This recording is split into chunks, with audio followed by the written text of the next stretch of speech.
Well, it's Christmas, and I'm a little sad. Last of this t-shirt. Put it away till next year. Little sad I didn't get my Christmas miracle, although you still have some time. Maybe by New Year's, I could use my little Christmas miracle. But welcome to the D. Louise book series. I'm Christina, Kristina. This is where we read books, talk about books. There's nothing special going on here. No special effects, no theme music. I have none of that stuff. Everything about me is horrible, but I enjoy reading series books. I enjoy sharing these books with you, and I'm hoping that you enjoyed the videos with me. We will start Flashback Mondays back in January when we get rid of the decorations and we can get back to books. Although none of you are watching it, but I enjoy doing it, and I may split it up into different sections because the magazine carries so much, and I just love that magazine so much, and I just love talking about it. But during the month of December, it's a manger. I don't know, you can't really see it too good.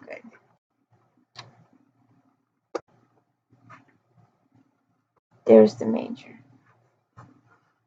Voila. I was trying. Oh, here we got my the cardinals in the tree.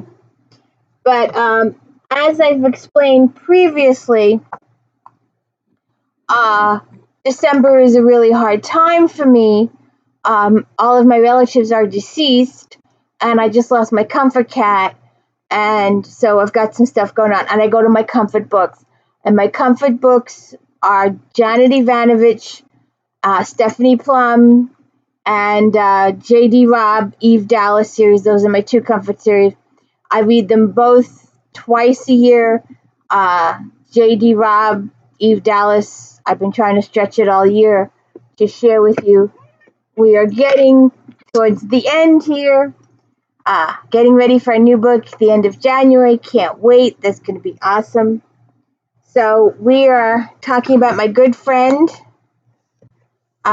Eve Dallas, J.D. ROBB, Apprentice in Death, book 43, I believe. I'm have to double check that, but I believe 43. We did our last novella the other day, and we haven't seen a new one since. So we're up to Apprentice in Death. The Eve Dallas is a lieutenant with the New York City Police and Security Department. Her husband is Rourke. Her partner is Peabody. Her partner, her co-heb, is McNabb. He's also a detective in electronics division, where her mentor and trainer works, Captain Feeney. Mira is the department shrink. We got to know her a little bit better in the Brotherhood that we just read. And her husband, and we shared some things with him. It was a really good story. Whitney is her boss. We get to see a little bit more of him. We get to see Tibble, the boss above him. Mavis is her friend. She's also a rock star. Leonardo is Mavis's husband. He's also a fashion designer. Bella is their kid. Shelby is the newest member of Eve's department. We get to catch up with Detectives Carmichael and Santiago, Baxter, Chuha, Janicki, Reinecke. Nadine First is a really good friend. She's also a TV reporter. She has her own show. She's writing books now. She wrote the iCove case. What are you doing? You know, you won't be on camera, but you'll lurk on the sidelines. So we get to see Kai Young. He's the media relations person that Eve says doesn't suck. So, what are you? Don't you stop rubbing everything? So there has been a murder in Central Park at the ice rink, and it was made to look like a random mass killing thing, but they soon figure out that there was a relationship, that there was a reason that these people were killed. And I have to say, that it's just horrific. And I guess it's a spoiler, and I'll probably mention it again.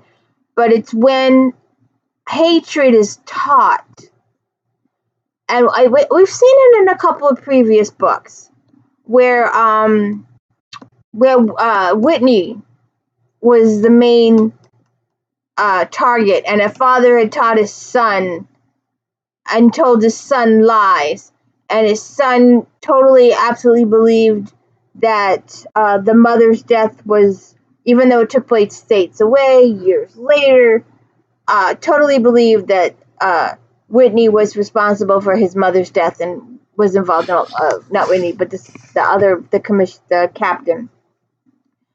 So, I mean, we've seen this in other books where parents teach their children to hate, and it's done around the world.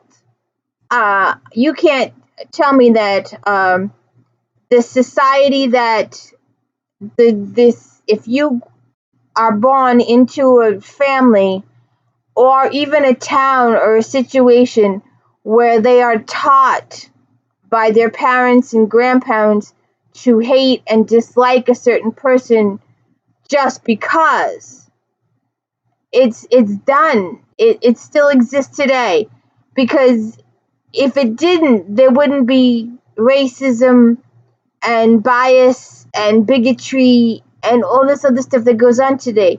If everybody was bought with 100% clean slate and led to believe their own beliefs, it might be a better world. But we grow up with our parents' beliefs. We learn from the parents.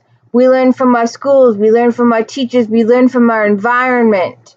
We learn from TV even. So we're a product of our environment. And so this young person is taught to hate via her father, and all these people pay the price for it. And there was a book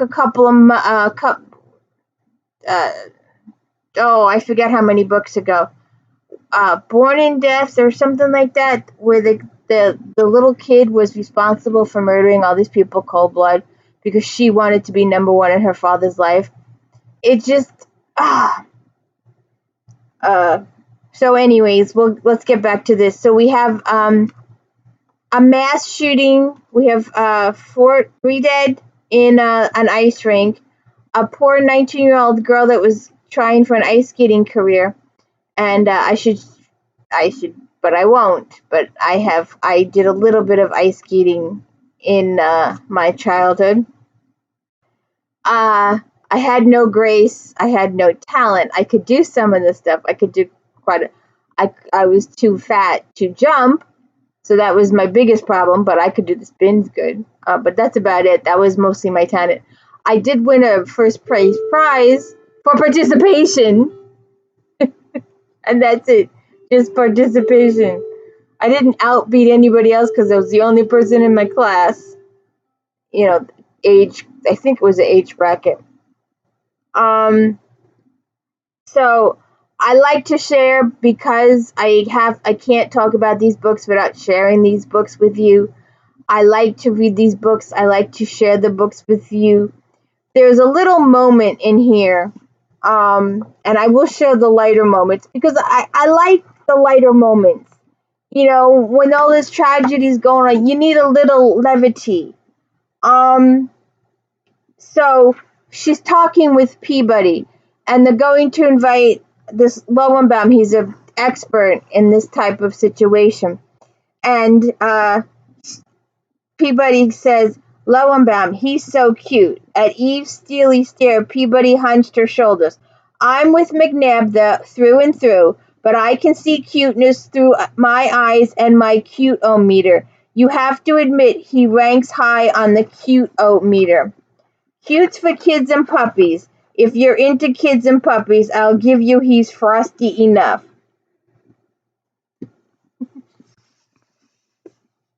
Well, come here. You're driving me crazy. Come here. Come here. I'm horrible at this. Stop marking my computers. Come here.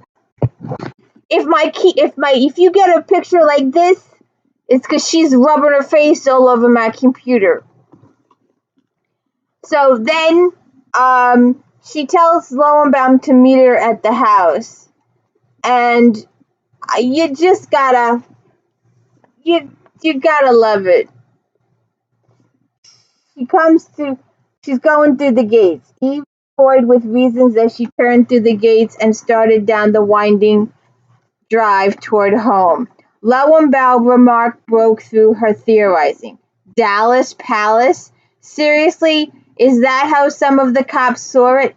Maybe it did look something like a castle. Was that the same thing as a palace, with its grand stone walls catching the first glints of winter's bright stars? It had towers and turrets, and with white expanse of snow, and after ice shimmering on demand branches. Maybe it looked like something out of another time, another world. But that was Rourke's doing.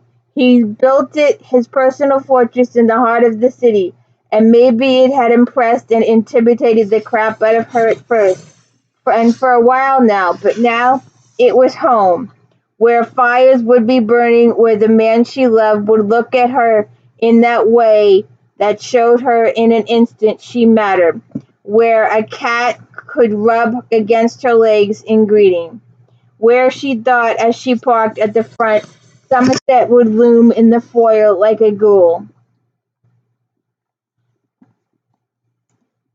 You're driving me bonkers. You know that she's rubbing everything. So in the last book, it was decided after discussion.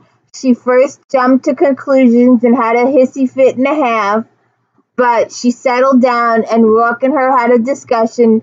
It's time to fix her office. It took how many books, or up to Promises and Death, for the vehicle situation to be resolved. And that took a lot of compromise, but she's grown to enjoy it, the DLE. And but she's still learning how to use it. She's still learning about what's available inside of it, just like she's still learning about the auto chef in her office. And I have so many pet peeves, and so many of her fans have commented, and and she's like, well, Eve believes this. Eve believes they're cops first, and they shouldn't have the good coffee, or they shouldn't have the good donuts, or they shouldn't have their food. They're cops, and they deserve the crappy stuff. Well, I believe that Rourke should outfit the entire building in Rourke vending machines and have nutritional, real food in there for the cops. But we'll get to that in a later book. So then we're discussing her future apartment, her future office. And they go through it a couple times. The first time, the artist drew up several plans for Rourke to look over. But the first one was done as a joke to make it easier for Eve to adjust. Let her get angry. It was an entire office of frou-frou pink. And Eve was like, ah! So once she got that out of the system, then they showed her the real drawings, the real setup of a brown and a beige and a blue and a green type situation, and a work situation with a command center and a whole 9 yards. And she was able to adjust to it. So once they got the little, frou-frou pinky stuff out of the way, Eve was better with it. I mean, she's had the same work set her up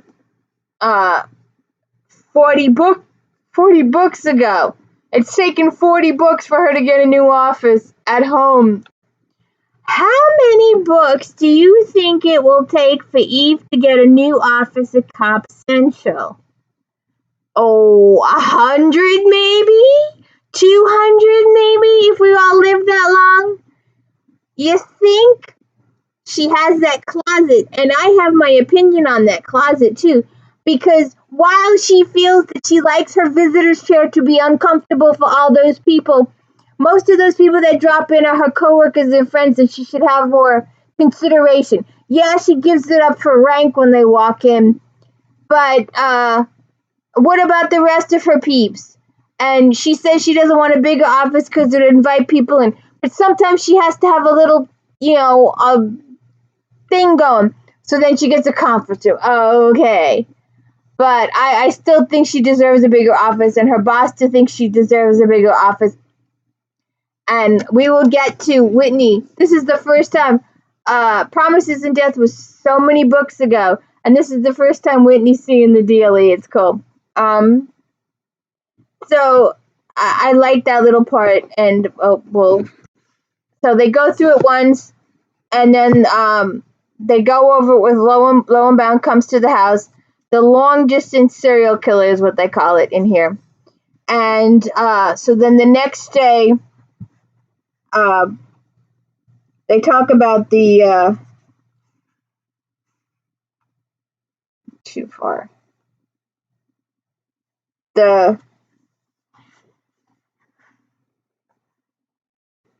She narrowed those cops' eyes at the board again. A pro doesn't take out three unrelated targets and they're not connected. Correction. Working pro doesn't. We could have a pro who's gone loony, but this wasn't murder for hire or unlikely. Client would have paid to have 3 hits, with 2 as cover. Can't disregard even that. Lieutenant, you're circling. Yeah. Okay, let's have another look at the design stuff. You don't have to do that tonight. It'll bug me until I clear it. How hard can it be to just pick something? You're a rare woman, darling, as you not only believe that but make it true. He called the first design on screen. I don't like this one. The colors are kind of girly and the stuff sort of, I don't know, sharp and slick. So it's fancy. I don't know the word, but how it hits. I mean, that setup's okay, but she's got things. But the things are going to make me feel like I'm in somebody else's place. Then we move on. Number 2. She shifted her feet and studied it. Felt stupid and ungrateful. The stuff here is okay. It doesn't have that I'm new and cutting edge and really important deal going on. I could work here without feeling like somebody whose name begins with Somerset would give me the fisheye if I messed it up or spilled something. But the colors are strong. Strong colors are good, I guess, but it's a little in your face. How about this? Then he shows her contented fawn and zen retreat and chocolate drizzle. To her it was browns and sort of greens and whites that weren't bright and shiny. Yeah, see, the colors are good and they're quiet but not girly. They're not saying, hey, look at me. It's more like they've been there a while and the command center looks well commanding. No bullshit, but I guess most of the other stuff doesn't look like anybody lives with it. Try this. The second design slid on with the color shame from the third. Huh? You can just... Oh yeah, that's it. Okay. I cut myself off in the middle of a sentence. I hope this merges correctly. I really don't know how to do this. I hope it works. I really don't want to have to redo for the 3rd time. So please stay with me. I hope it's okay. I hope there's no big break in it. So we were talking about her new office. So then we've talked about it in previous books, but in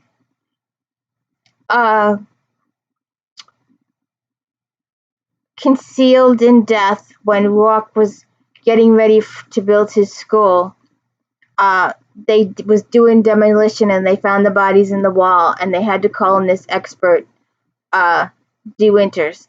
And Eve didn't like her from the get-go. Just didn't like her. She was just well dressed and she was just more sophisticated. And Eve, she said, when Eve researched her, she found in De Winter's records that she was arrested for stealing a dog, and that just irked the life out of Eve. And it's still, even though it's been resolved and she knows the finer points, it still irks her. And for whatever reason, it's preventing the barrier. And De Winters is trying really hard to break it, because she's becoming friends with all of Eve's friends, and she's good friends with Morris. And we're going to get to that. But the dog was suffering lack of food, lack of water, being left outside all day, is very malnutritioned. And De Winters, instead of calling the police, she just stole the dog and took him to the vet and got him cared for, and then took him home and fed him and loved him and kept him. And the guy had her arrested for stealing his dog. But when all the facts were revealed, the case was dropped. But it just irked Eve, and she later learned, De Winters told her what happened, and the facts are there and can be proved. But it just set Eve on the wrong foot, and Eve is holding on to this wrong foot. So then she's down with Morris. And he says, good luck. Oh, Garnett tells me you're having drinks. Who? What? De Winter. Oh, De Winter. Dr. De Winter, Eve thought, forensic anthropologist, smart, a little annoying. We're friends, Dallas, without any added benefits.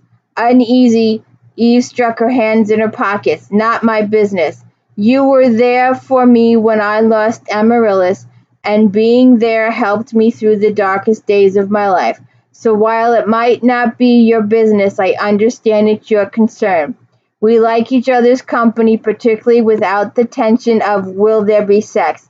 In fact, she and Chalet and I had dinner last night. The priest, the dead doctor, and the bone doctor. Now we laughed, and Eve felt herself relax. Quite the trio when you look at it that way. In any case, she mentioned she talked you into having a drink. Sometime. At his arched eyebrows, she hissed, yeah, okay.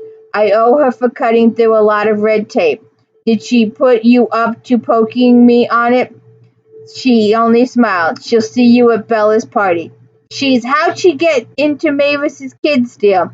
When it comes to poking, Mavis is a charming expert. She gives me one every few weeks just to be sure I'm not wallowing.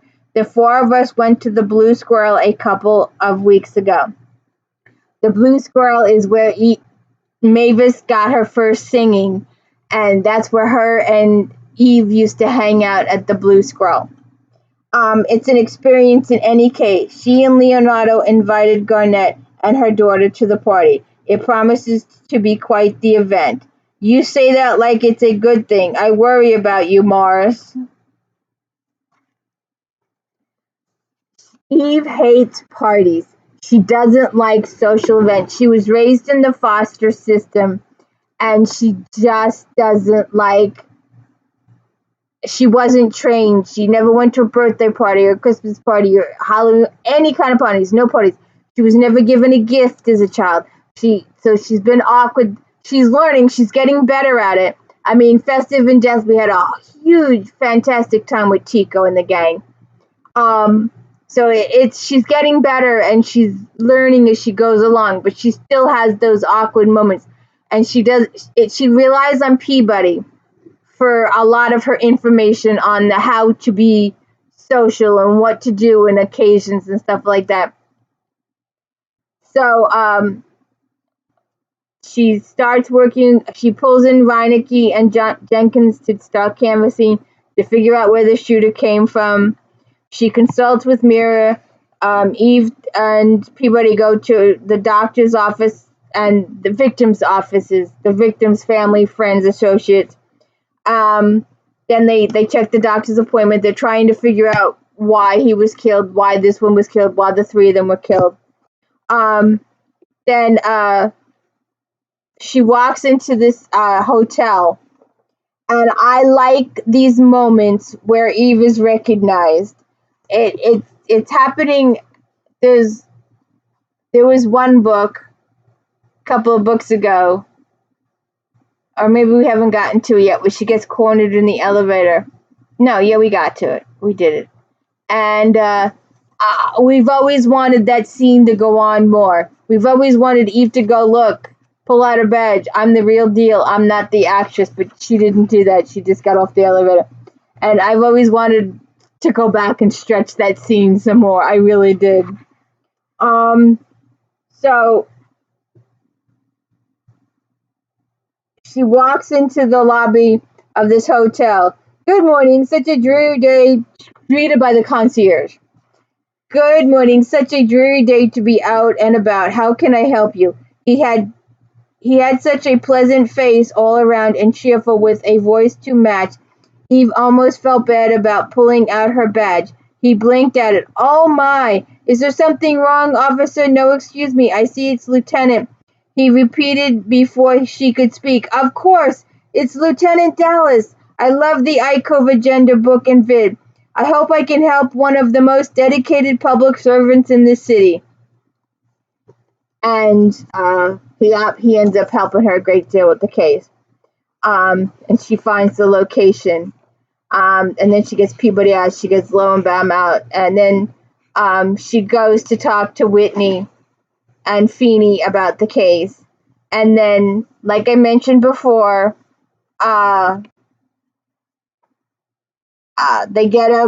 she's in his office giving her report when they get the alert that there's been another shooting. And Eve doesn't like the elevator. She gets a little claustrophobic. She prefers the glides.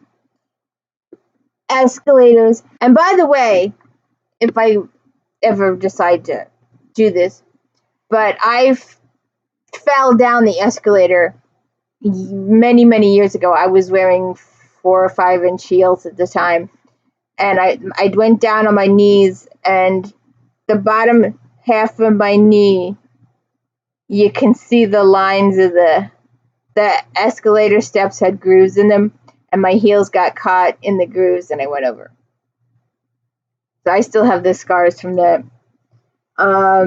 So they get the call, and so he takes her down in his elevator.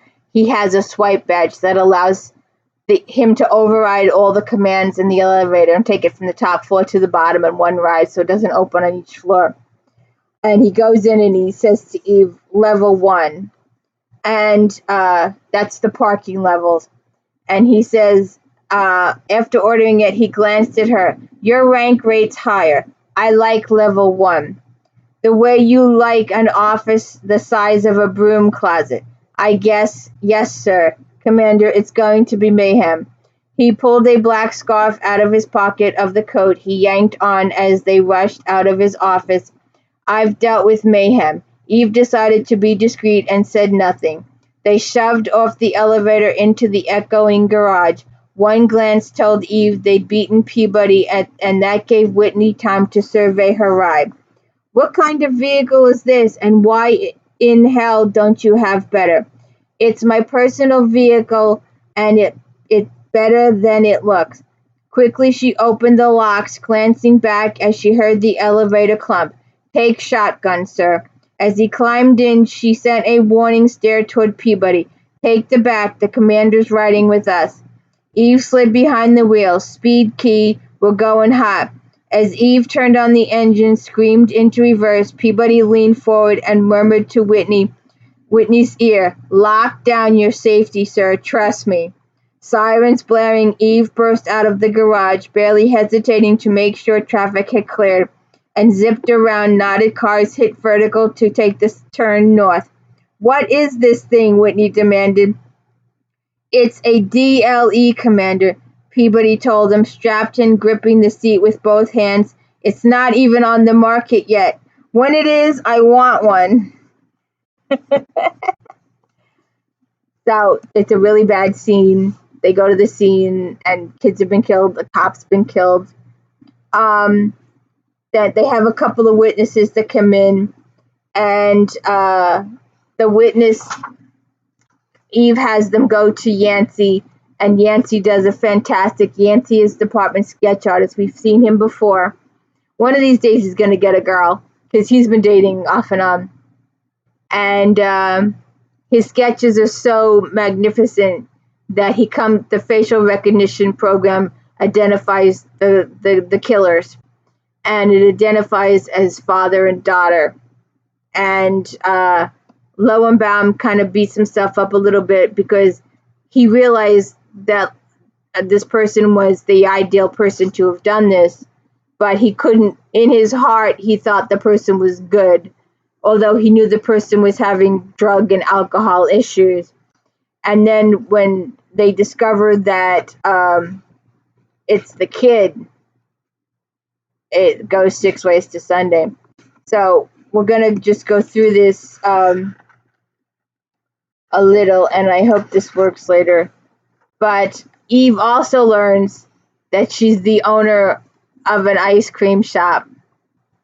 And if you've ever seen the kitchen sink, I'll have to see if I can get a picture of the kitchen sink. It's a big, huge bowl, and they put several scoops of every flavor in the shop. You'll have to try that out one day. So Rourke again orders food for the whole crew, and they investigate. It really, the murders get more horrific and more people get killed as it goes on. Then she goes home and tries to get a few hours sleep, and she's woken up by dispatch. There's been a mass shooting at Madison Square Garden. It's nice to know that Madison Square Garden is still there in 100 years. And it turns out that Mavis was headlining there with Avenue A, and Nadine was there, Leonardo was there, Somerset and his girlfriend were there. So they're all there. And she has Somerset do triage. She puts him to work. He wants to be useful. He has medical in his background if you haven't read the previous books. And I like the fact that Jake, Nadine's new boyfriend, calls her Lois. When Jake moved down the corridor, Eve turned to Nadine. Lois? As in Lane, ace reporter for the Daily Planet, Superman, Dallas. You've probably heard of him. Yeah, where is he now? She opened the door quietly. Inside, Leonardo slept in a chair, Mavis curled like a fanciful cat in his lap. Trina, likely there for hair and makeup, stretched out on the floor. A colorful rug. Eve recognized Somerset's old friend Ivana asleep on the sofa. But her eyes returned to Mavis, a hair-tumbled, rainbow, pretty fairy face, relaxed in sleep, with Leonardo's big arms wrapped around her.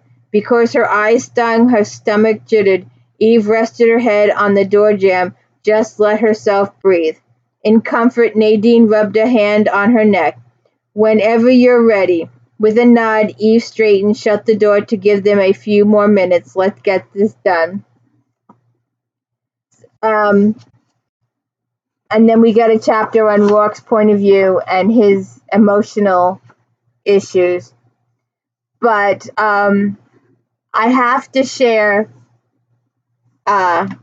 this last little bit because I like the social bits of the chapter, of the books. I like the little social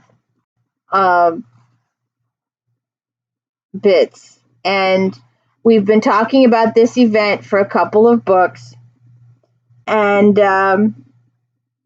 so they're going back to her old apartment for Mavis. And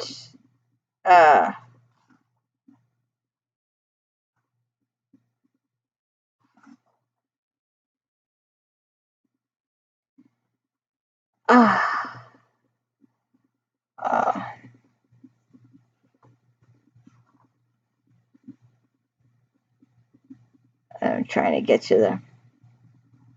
So they go to the Peabody told her what to buy. In the last book, Peabody said that she thought that Bella would like XYZ. So I guess Eve told Rook. You sure the present deal got here? She asked as he maneuvered into a parking space. I am. I just don't want to screw up. Be those people who forget the present for the kid. Delivered yesterday and stowed away by Leonardo. Okay, I bet there are going to be others there. I certainly hope so. No, I mean others. The others who crawl or walk like drunks with their hands waving or zip around like Bella. Eve has a thing for kids. She's not comfortable. She's not used to it yet. Ah, as in children, I'm sure you're right. Why do they stare? They're always staring like dolls, she said, as they walked into the building. Or sharks. I have no idea, but now I'll likely worry about it. Join the club. She took the stairs as she had countless times before Rourke, to the apartment that once had been hers. To the apartment she thought that, like her home office, no longer remotely resembled what had been hers. She had a lot more than okay with that. Start the clock, she told Rourke, and knocked. The door swung open into noise, into color, into movement. Balloons, streamers flying, unicorns, fairies, and rainbow-colored dragon. All this lived behind the nearly 7-foot black man in a vest over a red-skin shirt. He grinned widely. Hey there, skinny white girl. Hey back, large black man. She accepted the hug that had her eyeballing the long red feather that curled down from his earlobe. How many first birthday parties had the owner-bouncer of a sex club on the guest list? Then again, Mavis. Hey, Rourke. Crack, good to see you. Cack, cack, cack, came the call from behind him. He turned, caught Bella on the fly, and the birthday girl, the pretty little golden-haired sprite, in a frothy, sparkly pink dress and sparkly shoes that flashed with lights, nestled in the arms bulging with biceps and tattoos. She whispered something in his ear that made him throw back his head and laugh. When he turned around, Bella's eyes widened with delight. Das! Orc! She launched herself at Eve, who managed not to fumble the pass. Yeah, hey, happy birthday. Wiggling with glee, Bella launched into one of her incomprehensible monologues, then stopped. Her eyes filled with concern, sympathy, sorrow. What? Instantly sweat pooled at the base of Eve's spine. What did I do? Boo! It was hurtful as Bella touched her fingers to the fading bruise under Eve's eye. Yeah, that's what I said. Very carefully, Bella leaned in to touch her lips to the same spot and smiled babble. She says it'll be all better. Eve glanced at Crack. How the hell do you know what she's saying? I be bilingual. You be full of... Eve remembered to leave off the SH in front of the kid, and when she noted Bella had shifted her attention to Rourke with her dipped chin, angel head, flirty smile, Eve saw her chance. She wants you. You hold her. Well, but Rourke found his arms full of a flirtatious toddler, who latched on, kissed his cheeks, then batted her big blue eyes. What a charmer, aren't you now? Eve heard him say as she made her escape. The floor was full of cradles, toddler, other little tight people with sticky fingers or drool. She spotted Peabody and relieved, even though her partner wore a pink dress with a line of silver frills down the right side, headed toward her, but was interrupted by the call of her name. Mavis in pink. Jesus, so much pink. Skin, pants, or paint. Covered with white stars and a crotch skimmering dress, or was it a top? Floating over it in summer sky blue with pink stars, dashed toward her on blue and pink striped booties with dizzying heels. Her hair fountaining on top and tumbling down the back, blended all the colors of the spectrum and bounced just as she did. She caught Eve in a fierce hug. You came! Sure. I wasn't sure, not with everything juggling and whacked. 2 minutes, she added, then dragged Eve through the crowd. Good God, Somerset! He appeared to be having a conversation with some kid who barely came to his bony knees. And the mirrors. She really wanted to get a good look at Dennis' mirror, just to make sure he was all right, but Mavis kept dragging her until they stood in the symphonic rainbow that was Mavis and Leonardo's bedroom. We didn't get a chance to huddle much after the nightmare at the garden. I knew you'd come that time. I knew you'd come and we'd all get through. I finally fell asleep and when, with a shake of her head that sent her fairies dangling from her ears whirling, Mavis grabbed onto Eve again. I was scared, so scared. I knew Bella was okay home with the sitter, but I was scared if something happened to me and Leonardo. She wouldn't have us. She's got you. She'll always have you. When I saw you, I stopped being scared. Today's for happy, for real happy, my baby's first birthday. Looks like and sounds like a hell of a party. Wait till you see the cake. Ariel made it. It's a fairy castle with unicorns. Naturally. Did you invite everyone you know? Only the ones who count. Let's get drinks. And McNabb is there, Leonardo, Louise and Charles, Feeney, cops, bouncers, LCs, and then we get the house. I'm told this is a magic box, Rourke said to Bella, who stared at with huge eyes, and you've only to pull that ribbon there to see what's inside. With Mavis's help, Bella pulled the long pink ribbon. The box collapsed outward to reveal the contents. She'd wanted a dollhouse, according to Peabody, and Mavis had confirmed, and since Rourke had been in charge. Like the home he'd built for himself, it was more castle than house, and in this case all girl, pink and white and pretty with turrets and drawbridges, its arched windows and fussy balconies. Eve didn't get it, just didn't get the concept of giving dolls a place where they could gather to plot. But she got Bella's reaction and couldn't deny the little squeeze of her own heart. Bella gasped, put her fingers to her lips, her eyes saucer-wide with shock. Mavis murmured to her, and those eyes went shiny as she looked up at Rourke over at Eve. Then another girl squealed and rushed forward. Bella's shiny eyes went hot and fierce. Her teeth showed. Eve was prepared to see a long forked tongue shoot out between them. Oblivious, imagining the same, the squealer stopped dead and backed up. Shiny eyes returned, and Bella toddled to Eve. When Bella stared to lift her arms, Eve took the safer course and crouched down. Das, Bella said with a world of meaning in the single syllable. Her arms went around Eve, and she swayed in the hug, as her mother often did. Das, she said again, and held out a hand for Rourke.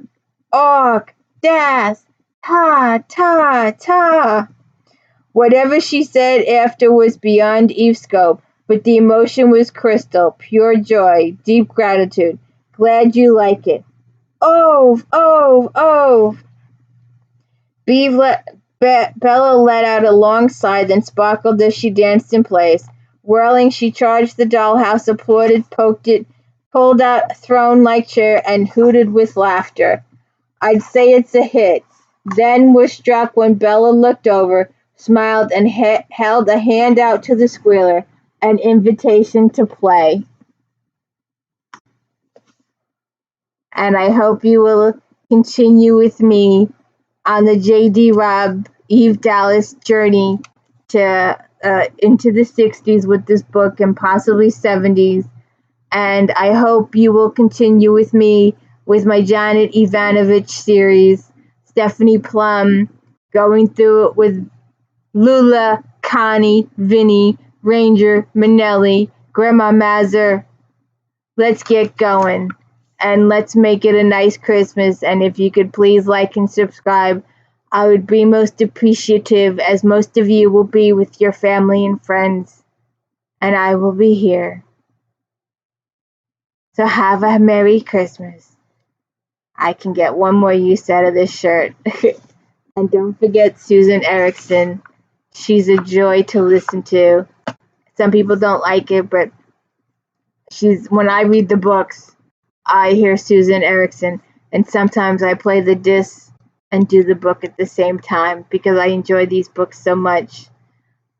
Even when the subjects are bad, I love my characters, and I love getting to know my characters and growing and hearing how they've grown and been promoted and stuff like that. Thank you so much for joining me. Have a Merry Christmas.